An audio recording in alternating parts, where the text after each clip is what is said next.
Cylinder ಬೆಲೆ ದುಬಾರಿ ಆಗ್ತಾ ಇದೆ. ಗ್ರಾಹಕರಿಗೆ ರಿಲೀಫ್ ಕೊಟ್ಟಂತ ಹೋಟೆಲ್ ಮಾಲೀಕರ ಸಂಘ ಸದ್ಯಕ್ಕೆ ತಿಂಡಿ ತಿನಿಸುಗಳ ಬೆಲೆ ಏರಿಕೆ ಇಲ್ಲ ಅಂತ ಹೇಳ್ತಾ ಇದ್ದಾರೆ. ಮುಂದಿನ ದಿನಗಳಲ್ಲಿ ಚರ್ಚೆ ಮಾಡಿ ನಿರ್ಧಾರವನ್ನ ತೆಗೆದುಕೊಳ್ತೀವಿ. ಹೋಟೆಲ್ ಮಾಲೀಕರ ಸಂಘದ ಅಧ್ಯಕ್ಷ ರಾವ್ ಪ್ರತಿಕ್ರಿಯೆಯನ್ನು ಕೊಟ್ಟಿರುವಂತದ್ದು. ಈಗಾಗಲೇ ಎಲ್ಪಿಜಿ ಸಿಲಿಂಡರ್ಗೆ ಇರುವಂತಹ ರಿಯಾಯಿತಿಯನ್ನ ಹಿಂಪಡೆಯಲಾಗಿದೆ. ಇಂದಿನಿಂದ ಮತ್ತೆ ಸಿಲಿಂಡರ್ ಬೆಲೆ ಏರಿಕೆಯಾಗಿದೆ. ಇದರಿಂದ ಪ್ರತಿ ಸಿಲಿಂಡರ್ಗೆ 280 ರೂಪಾಯಿ ಹೆಚ್ಚುವರಿ ಹೊರೆಯಾಗಿರುವಂತದ್ದು.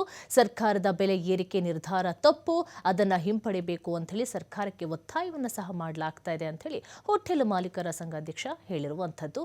ಈಗಾಗಲೇ ಎಲ್ಪಿಜಿಗಳ ಬೆಲೆ ಇವತ್ತಿನಿಂದಲೇ ದುಬಾರಿ ಆಗ್ತಾ ಇದೆ. ಹಾಗಾಗಿ ಹೋಟೆಲ್ನಲ್ಲಿ ಸಿಗುವಂತಹ ತಿಂಡಿ ತಿನಿಸುಗಳ ಬೆಲೆಯನ್ನು ಸದ್ಯಕ್ಕಂತೂ ಏರಿಕೆ ಮಾಡೋದಿಲ್ಲ ಎನ್ನುವಂತಹ ಮಾತನ್ನ ಸಹ ಹೇಳಿರುವಂತದ್ದು. ಆಲ್ರೆಡಿ ಹೋದ ವರ್ಷದಿಂದಲೂ ಸಹ ಎಲ್ಪಿಜಿಗಳ ಬೆಲೆ ಹೆಚ್ಚಾಗ್ತಾ ಇತ್ತು. ಜನ ಆಕ್ರೋಶಕ್ಕೆ ಒಳಗಾಗ್ತಾ ಇದ್ರು. ಯಾಕೆ ಎಲ್ಪಿಜಿ ಬೆಲೆ ದಿನದಿಂದ ದಿನಕ್ಕೆ ಹೆಚ್ಚಾಗ್ತಾ ಇದೆ ಅನ್ನುವಂತಹ ಮಾತು ಸಹ ಕೇಳಿ ಬರ್ತಾ ಇತ್ತು. ಈ ನಡುವೆ ಇರಾನ್ ಮತ್ತು ಇಸ್ರೇಲ್ ಸಂಘರ್ಷದ ಪರಿಣಾಮ ಈಗ ನೇರವಾಗಿ ಭಾರತದ ಮೇಲೆ ತಟ್ಟತೊಡಗಿರುವಂಥದ್ದು. ತೈಲ ಪೂರೈಕೆಯಲ್ಲಿ ವ್ಯತ್ಯಯ ಹಾಗೂ ಇತರ ಕಾರಣಗಳಿಂದ ದರ ಏರಿಕೆ ಆಗಿರುವಂಥದ್ದು. ಗೃಹ ಬಳಕೆಯ ಮತ್ತು ವಾಣಿಜ್ಯ ಎಲ್ಪಿಜಿ ಸಿಲಿಂಡರ್ಗಳ ಬೆಲೆ ಶುಕ್ರವಾರ ಮಧ್ಯರಾತ್ರಿಯಿಂದಲೇ ಹೆಚ್ಚಾಗಿದೆ.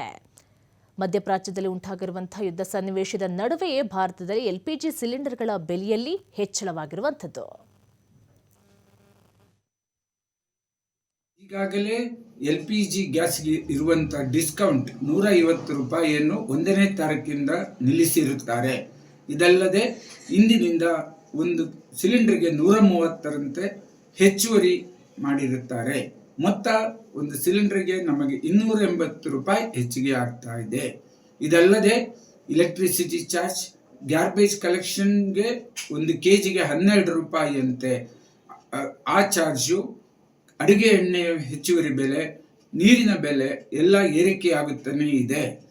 ಹೀಗಿದ್ದರೂ ನಾವು ತಕ್ಷಣದಿಂದ ಹೋಟೆಲ್ ಬೆಲೆ, ತಿಂಡಿ ತಿನಿಸುಗಳ ಬೆಲೆಯನ್ನು ಹೆಚ್ಚಿಸುವುದಿಲ್ಲ.